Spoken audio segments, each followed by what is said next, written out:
I always like to start out by saying I'm a recovering CIA officer. If you all that were here this morning, I do go to weekly meetings, Agency Anonymous, so I'm getting there. I was a decorated CIA officer. That part of that is in the book, which we fought to get out. Initially, they told me I could never say I worked there. We fought them and we beat them on that one, and we got some things in the book eventually. I went on deadly assignments for my agency and my country. I loved my country. I was very dedicated to the agency. Some of those assignments, they told us we may not come back from. No problem. That's what we did. But the higher I got up in the agency, the more I began to see illegal, unconstitutional, sometimes criminal activity that the agency and some other sectors of the shadow government, I call it, were doing things that were illegal and unconstitutional. And I always have to say this: the United States Constitution is the supreme law of the land. It supersedes every other law in the U.S. criminal justice system and the judicial branch. That's worth remembering. When the U.S. government violates the Constitution, they are committing multiple felonies based on the foundation of our government. We must always remember that. So, as a federal agent, I had to swear an oath to the Constitution to defend the Constitution and our country against enemies, foreign and domestic. The problem was there were some that were domestic, and there were some that happened to be in our own government. So I had to make a decision. Was I going to uphold my oath to the Constitution, or was I going to shrink back? And for me, it was an easy choice. I chose to stand for the Constitution, and that's why I'm here this evening. We have to. It's because we have been so busy with our lives just trying to survive that they've been able to get away with doing what they've done. This is a wake-up call. This is an alert. This whole conference and the one that's subsequently going to come after this is a wake-up call. It is almost too late to stop what is now a post-constitutional government. The people are no longer ruling in our country. The government, in a tyrannical form, is now ruling the people by subversion, force, and fear. Sadly, that's what we have today. The reason I am here is the question is always asked, where are the whistleblowers? If there is a covert geoengineering program, why aren't people coming out and blowing the whistle on it if it's so dangerous? The NSA surveillance program, if it wasn't for Edward Snowden, who both the Democratic and Republican Party have come out publicly and said they want him assassinated. If it wasn't for Edward Snowden, would we know about the NSA spying program that was collecting 1.5 billion pieces of information on you and me and our telephones and our internet communications, our emails? That's what they were doing, not on terrorists, on us. And they were storing it in the Utah data center, which is still there forever. So if there's something you do later on that they're not real happy with, they've got your emails, your text, your cell phone conversations, and everything's still stored in the database. And all that stuff, by the way, is still there on you, not on terrorists. Every single American citizen. So this is what we have here. We have a government that is functioning outside the Constitution. This is the size of the secret government. I call it the shadow government. There are some people call it the deep state. Take your pick. Same thing. We've got the CIA, functions covert programs. They're probably the most out of control because their charter is so loose. The IRS has covert programs. FBI, Department of Defense, Department of Homeland Security, Department of State, Department of Justice, the NSA, and I have added the National Weather Service and NOAA, because as Dane, I think, told you, the National Weather Service and NOAA are now binding their employees with secrecy agreements so they cannot talk without penalty of prison about some of these climate programs that they're doing. That's called a red flag. That's what we're facing. Here is the first whistleblower, John F. Kennedy. The very word secrecy is repugnant in a free and open society. One of the greatest speeches ever given in terms of the Constitution. And there is a very grave danger that an announced need for increased security will be seized upon by those anxious to expand its meaning to the very limits of official censorship and concealment. That was a prophetic message by John F. Kennedy, April 27, 1961. We all know what happened to him in 1963, don't we?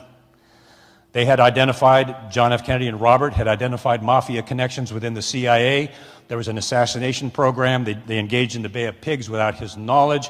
He had come out publicly and said he was going to break the CIA into 1,000 pieces and dismantle it. And then in 1963, we saw what happened. 9/11, we don't have time to go into that. I just want to say this. I teach criminal investigations at a university. 9/11 was immediately labeled a terrorist event, and there was a reason for that. When you label it a terrorist event, it stops any sort of criminal investigation right in its tracks. If they would have done a criminal investigation of 9/11, it would have uncovered things that would have painted a whole different picture about why those buildings came down. I would encourage you to, architects and engineers for truth have done an outstanding video about Tower 7.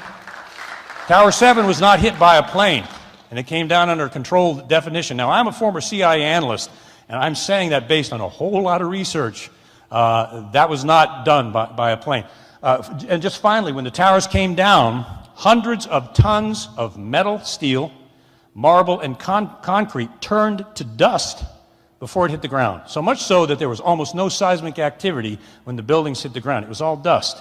You can see steel girders as they come down, if any of you seen that, literally vaporize and turn to dust as they fall down. That is not natural. All we're going to say there. I recommend you look into a criminal investigation of 9/11 and get past the terrorist narrative, which has been a favorite one for decades. Where are the whistleblowers? I come from the belly of the beast. I was an interviewer, interrogator. I was a counterintelligence agent. I was a polygraph examiner. I was an internal investigator, and I was on and on and on. And so I know this system, and I know it well, and then I experienced it personally. Why don't people come out in these secret programs that they know are illegal and unconstitutional? Why don't they come out and blow the whistle and tell people what's going on? Well, this is why. The U.S. government, every secret operational program that it has, forces the employee or coerces the employee, the person, into signing what is called a secrecy agreement, non-disclosure agreement. Now, back in the original days, the secrecy agreement was created to protect legitimate sources and methods, military technology and things like that. That was okay. That was fine. The secrecy agreement protected us when we went out in the field, because if they found out who we were, we wouldn't just be killed, we would have been tortured. So it protected our identities, protects the identities of troops in the field doing movements out during wartime. That's how it started. But it's been taken and it's been turned into a monster where the secrecy agreement is now being used as the ultimate tool of intimidation.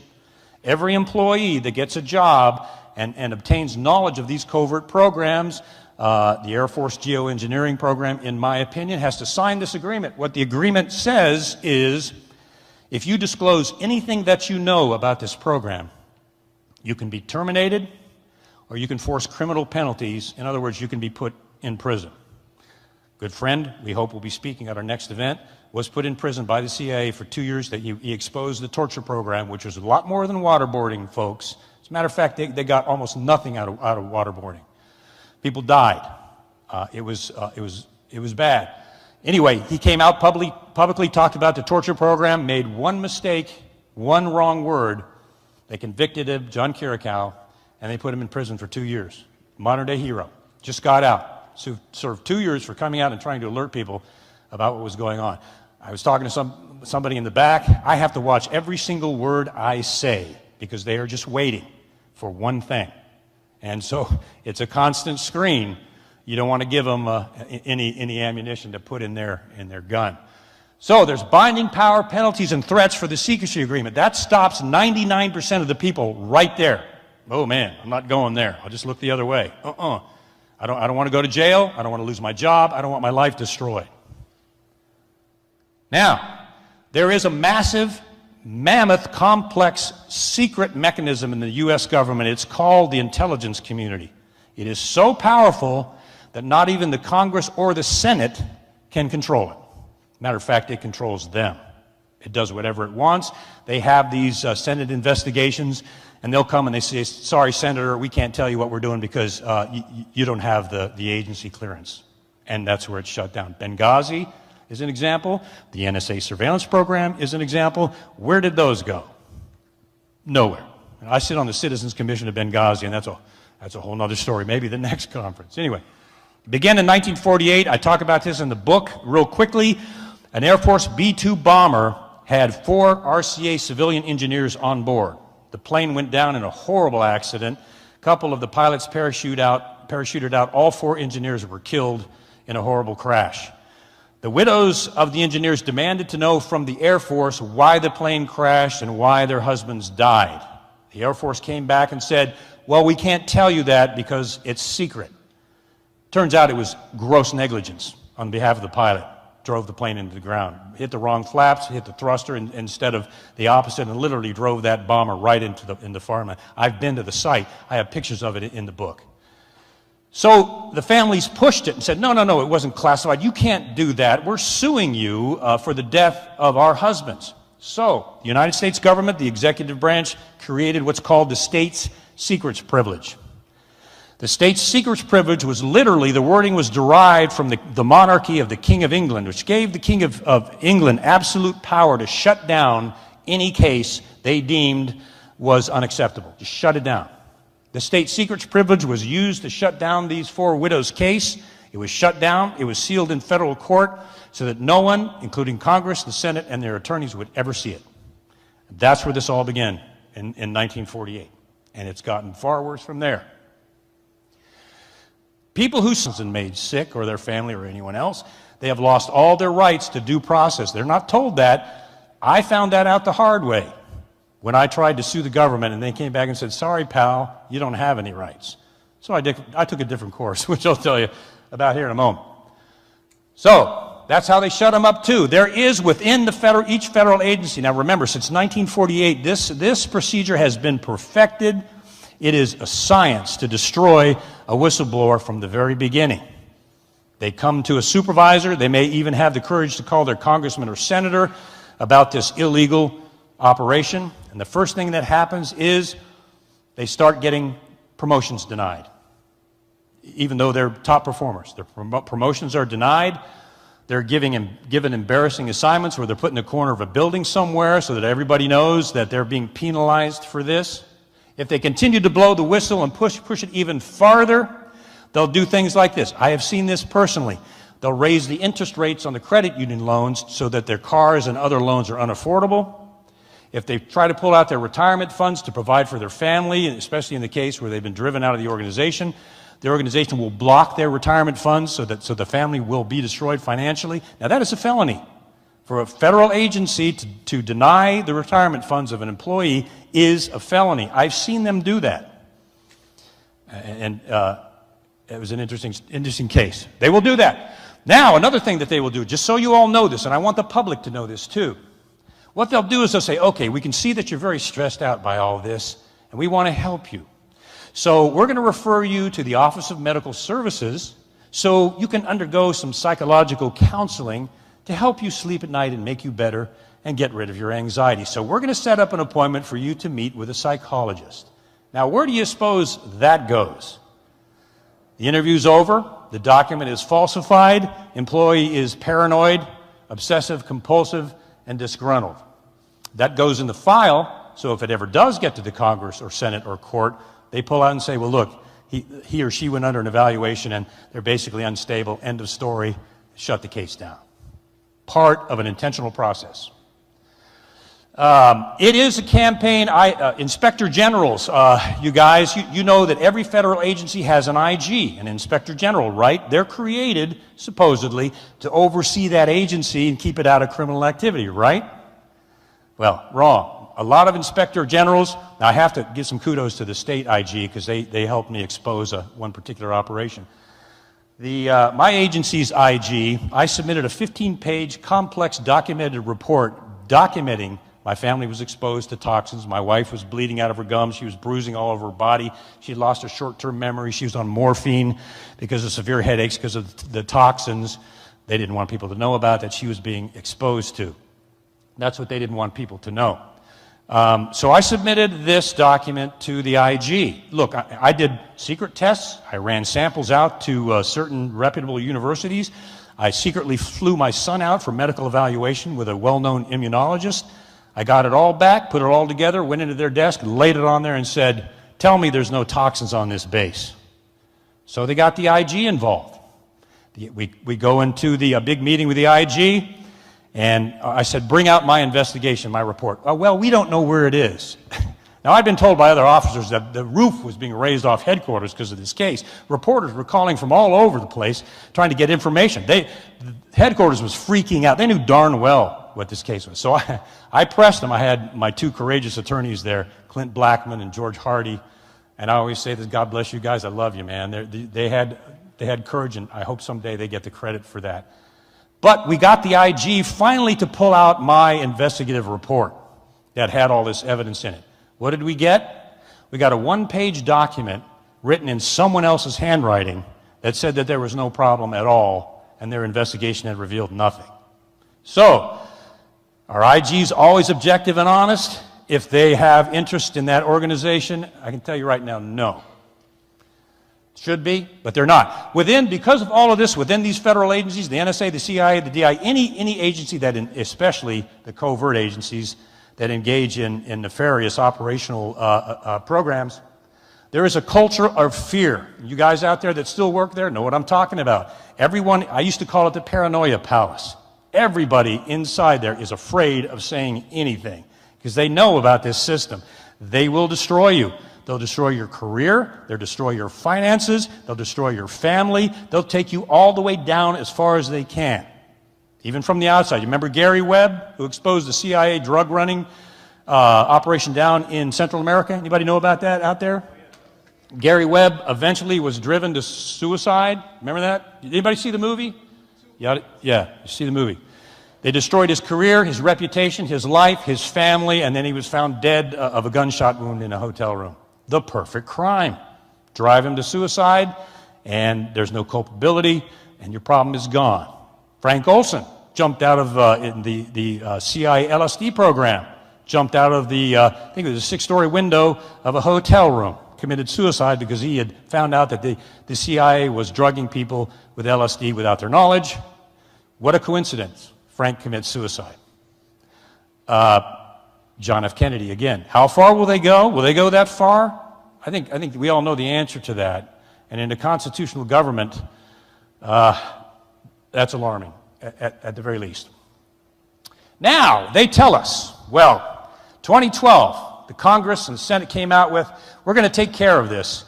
Whistleblowers being at risk and their lives being destroyed, their careers being destroyed. So we're going to pass the 2012 Whistleblower Protection Act, allowing any whistleblower that sees any illegal activity on the part of the government, we're going to protect them so they can come out and report it. Sounds good, doesn't it? Sounds like a good thing. What they don't tell you is if you read down through the act, anybody that has signed a secrecy agreement, is involved in any covert government program, or handles anything classified is not covered by the Whistleblower Protection Act. They have no protection. They are 100% at risk. And there are some that have come out thinking they were protected by this, and they were not. And they were penalized. That's the whole idea. I talked about the state secrets privilege. These cases are sealed, and no one can see them forever once they're sealed in court. And this was kind of the most disconcerting for me. There are certain major newspapers, of which if I mentioned their name, you would know them. These are national papers that are communicating and directly connected, in this case, to the CIA and in some cases to the NSA. So, if a whistleblower decides, I'm freedom of the press, man, I'm going to the press and I'm going to report to the press this illegal stuff that I've seen. So they call up XYZ national newspaper, and if you do enough checking, you'll find out who that is.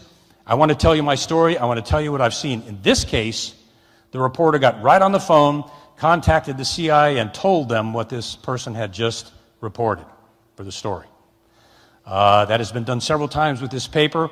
They communicate with the CIA regularly regarding what they're going to publish and what they're not going to publish. Chilling. I call this massive structure the shadow government. Another fellow calls it the deep state. Take your pick. But I want to show you how massive this secret government is.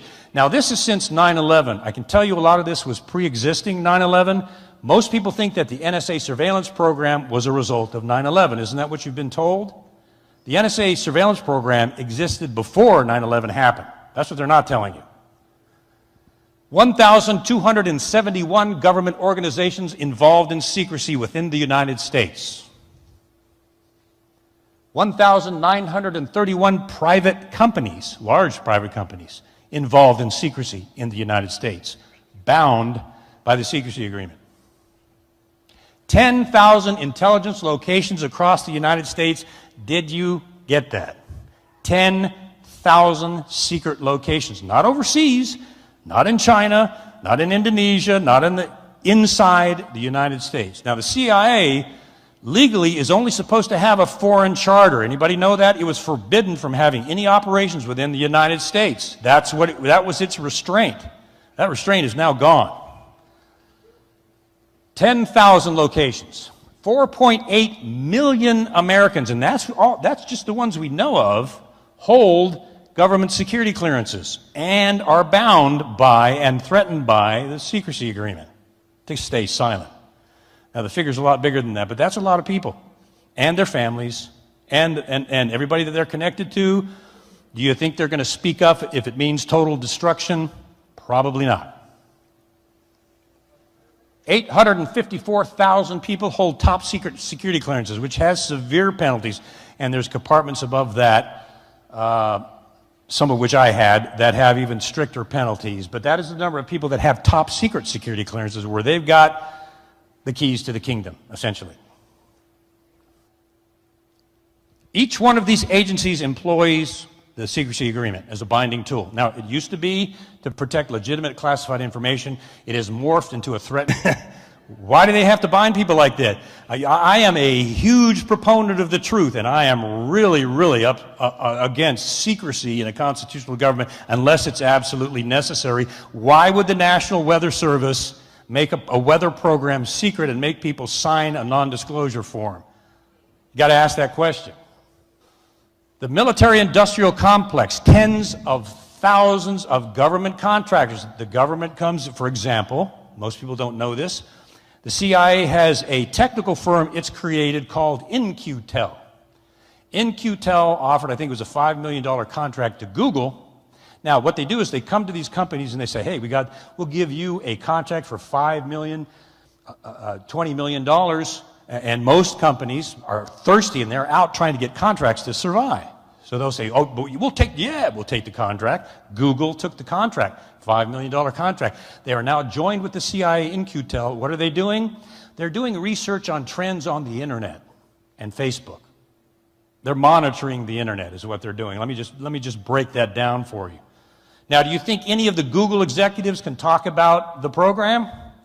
Do you think maybe they made them sign an agreement before they got the $5 million? Yeah. Why don't you hear anything about that? Why isn't Google saying anything about that? Well, that's why. Employees at every level. If you've got big-time Beltway bandit government contractor X that gets a covert agency contract, they are bound to sign the secrecy agreement, and every employee at every level on that contract has to sign the agreement. Secretaries, logistics people, of course the CEOs, people that run the copy machines, all bound by the secrecy agreement. Thousands and thousands of people. You see the number of people that are bound by the government out there? Are you kind of getting that picture? It's a lot, and that's just the ones that we know of. Here's a good quote. The top secret world of government created in response to the terrorist attacks of September 11, 2001 has become so large, so unwieldy, and so secretive that no one knows how much money it costs, how many people it employs, how many programs exist within it, or exactly how many agencies do the same work. And then I italicized the next one. Not even Congress knows the size and the extent of this intelligence secret apparatus. That's why I call it the shadow government. They don't even know how big it is. They don't even know a lot of things that the CIA, especially, and others are even engaged in overseas. Syria is a prime example. This is a separate secret government that operates, and this is the part that really gets to me, it operates outside the Constitution. We are now in a post-constitutional government. It's over as far as the Constitution goes. That's why I'm here. Some of us want to bring that back. And the only way to do it is to stand up against this. And there's risk involved, but we have to do it. Because if we don't, We're going down. Have we created a monster? My gosh. If you knew the size and extent, yes, we have. It's shocking. Now, Dane played this, and I want to emphasize this because this is more than a smoking gun.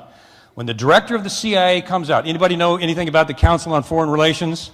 So you know who he's talking to, don't you? All right, a little global action going on here, all right?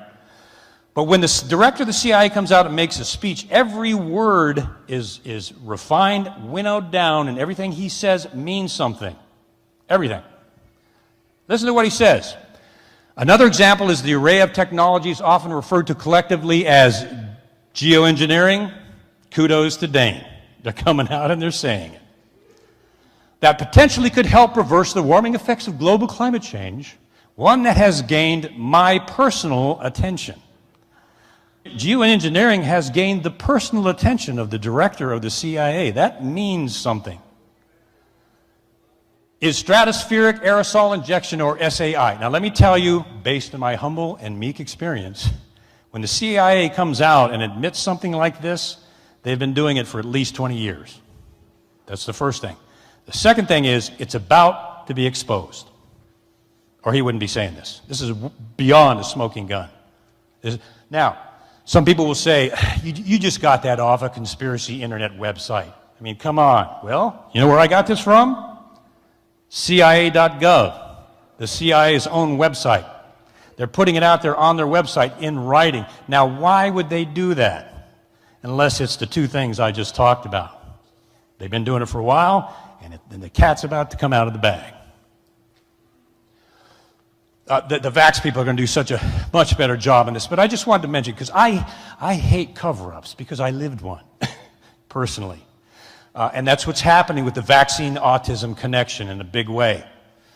Covering up the truth at the expense of young children and their health, and the families that are ruined because of this. So you want to know the connection between autism and vaccines? You know who the first people to ask are? The parents. The ones who saw their child's behavior before the vaccine, and what happened after the vaccine. One of the doctors on Vax said that real medicine is an art, where you listen to the patient and you watch it. That was a wonderful statement. Only a parent knows what their child was like before that vaccine and what their child was like after the vaccine. And if the doctor was honest and not connected to big pharma and money, he would listen to that parent. And if the CDC really was open to a true investigation, they would conduct studies to find out how this was happening, number one, and number two, how they can possibly treat these children, wouldn't they? Why are they not? Billions of dollars, let's just start with that. Nature of government, that also. There are independent doctors. I know one myself, a big fan of his, has a whole page on autism, brilliantly written. So there are doctors out there that are talking about this stuff.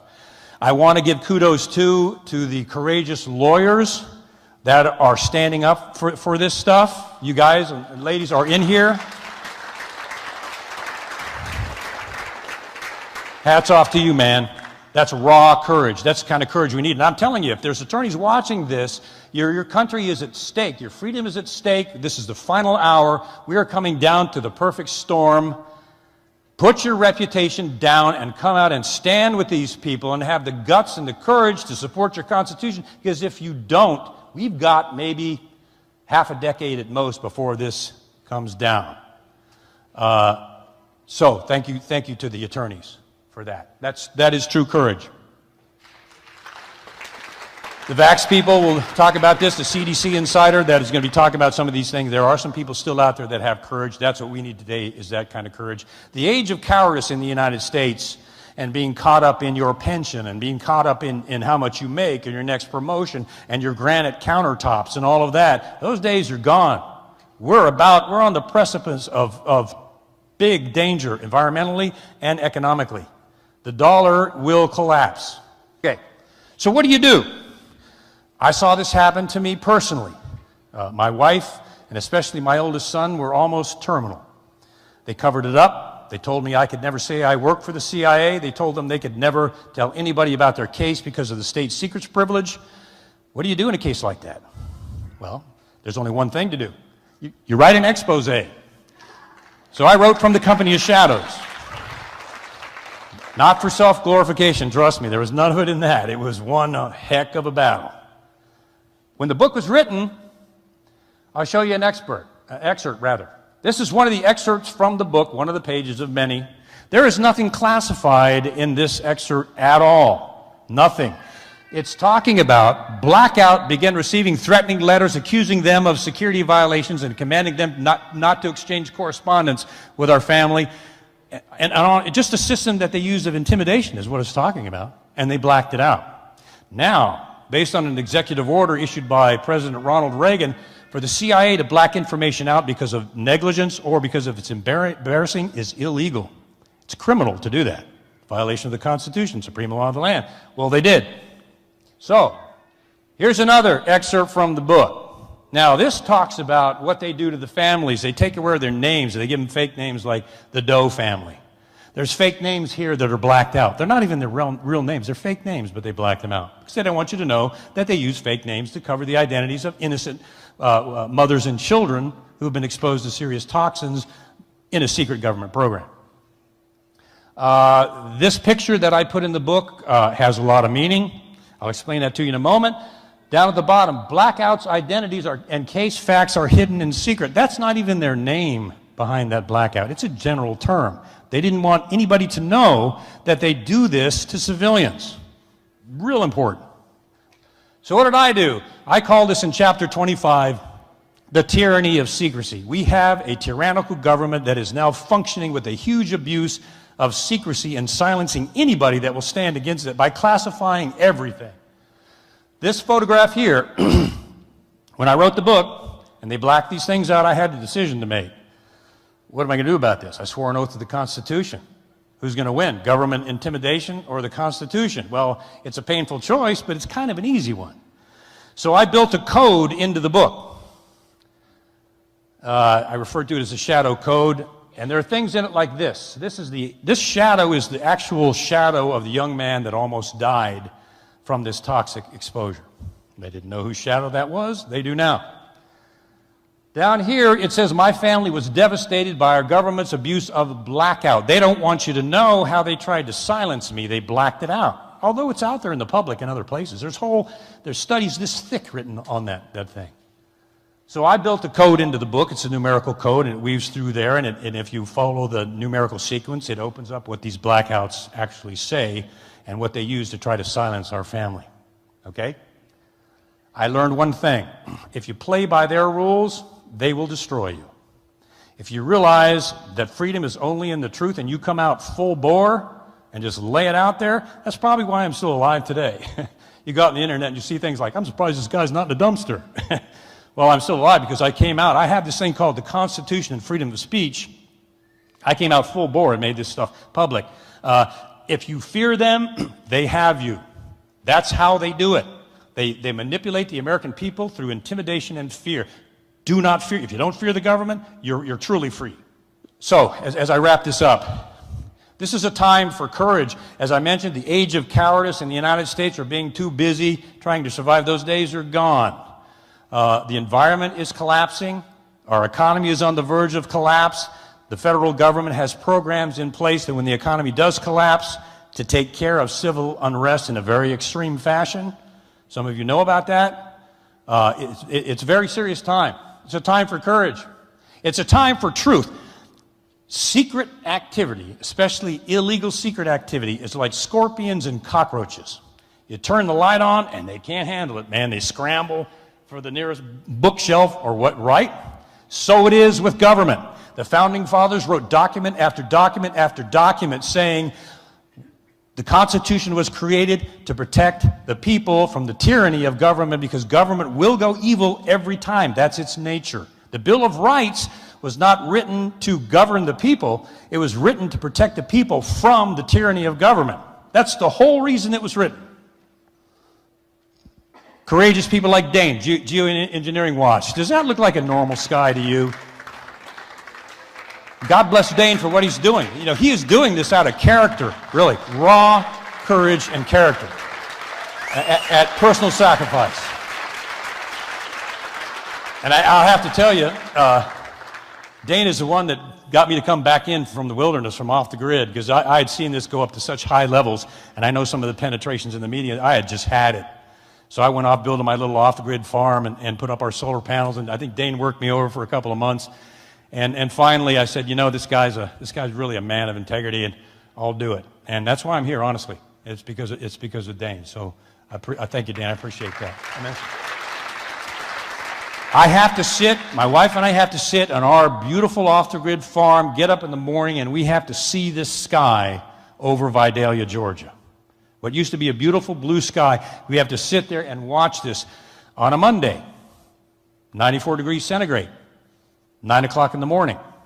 Tuesday morning, it's not there. All those trails are gone. There's an ongoing joke I have with my wife. I'll lean to Sue and I'll say, man, it looks like they canceled all the traffic, air traffic over Georgia. There's no condensation anywhere. You see what a joke that is? One day, the laws of physics are one way, and the next day, all the laws of physics change. One day, there's trails. The next day, they canceled all the flights over Georgia. You know, I mean, come on. How ridiculous can it get? But it ruins our skyline. You know, went off the grid out in the wilderness to get away from government tyranny and all the ugliness I've seen, and now I have to sit on my front porch and see them do it again in the sky. We have got to bring the truth in about autism. There are kids suffering. It is now, by all scientists read, it is an epidemic, exponential epidemic. This is so serious. We've got to stop accepting the intimidation, the career destruction, the attacks on reputation, and I've got to give the vax people, I love people that have the guts and the courage to take the heat that the establishment is throwing at them and keep going anyway. Call me what you want, pal. I'm going to keep going, and nothing's going to stop me. That's what they're doing. And you don't know how refreshing it is for me to see that, having kind of been alone for several years in this. All right, we have got to stop government's tyrannical overreach of our entire lives. They've been following, bugging, and eavesdropping on every single thing that we do for way too long. They've been scaring us and intimidating us into not rocking the boat for way too long. I like to put it this way. You got a neighbor who comes to you and says, hey, two guys from the Lions Club were knocked on my door. They're asking questions about you. Okay, no big deal. What if that neighbor comes to you and says, hey man, two guys from the CIA knocked on my door and they're asking questions about you. How are you going to feel? What are you going to feel? Fear. That's their weapon. Another analogy I like to use is these agencies, the CIA and others, are like the Wizard of Oz. Remember that movie? I'm big, powerful Oz. Lightning bolts shooting out of us. You will not mess with me or you will be destroyed. And then the dog pulls the curtain away and there's this little tiny guy in there working the levers. That's our government. They want us to be scared of them with this big, mean face, but they're a bunch of little tiny bureaucrats pulling levers trying to make you afraid of them, and that's how they do it. What do we have? What do we need to bring back is this. We, the people, are supposed to run our government, not the other way around. They are supposed to work for us, not us for them. And the only thing that's going to change this is courage. People like many of you out there that are standing up and saying, enough is enough, not anymore, not my country, you don't, not my Constitution, you don't. I want to leave you with one final thought. Please remember this, because this is what it all comes down to. I learned this personally. As long as I feared them covering up this case, not only were they winning, they were breaking into my house, they were drugging my dog, they were painting chemicals on the ceiling. But once I decided I'm not going to be afraid of you anymore, I'm coming out full bore, and I'm coming out against you full bore all the way, that's when things started to work on our side. And that's when we started to win, and that's how we got the book out. When I made that decision, I will not fear you, the last thing I told them was this, and then I'll put this quote up. Last thing I said to them, I said, the same courage that made me a good CIA officer here with you is the same courage that is enabling me to stand up against you now. And that's the last thing I told them before I walked out the door. And they know it. So I want you to remember this as I close. When people fear their government, there is tyranny. When the government fears the people, when they fear you, there's liberty. And that's what it's